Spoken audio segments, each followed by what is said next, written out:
So I got to talk about my own vacation, bringing in how I went on vacation for my own health, for balancing my own ministry life.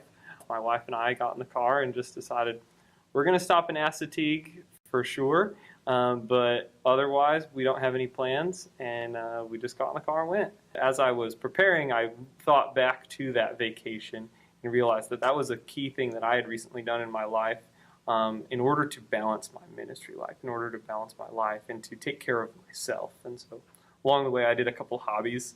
I did some birding, I did some photography, went on some hiking trails, and so those were just some key components that I was able to bring into my talk about balancing life. For me, going through it was seeing what aspects of the Bible and of Scripture are speaking to you about those aspects of balancing life. So I had to constantly look and see, how did Jesus balance his life? That was one of those things that as I was looking at the curriculum, I had to ask myself, I was like, how am I going to teach about this? For me, just seeing the way that Jesus met with different levels of groups. Like he dealt with the 5,000, but he also pulled himself away and dealt with just 3 people and served with 3 people and also just had a really good relationship with John. That is one thing I would say is, what are those aspects in Scripture that you look to that remind you to balance life? So what was the weekend itself? What did it feel like to you? I just fished the whole time. I don't know. It was relaxing.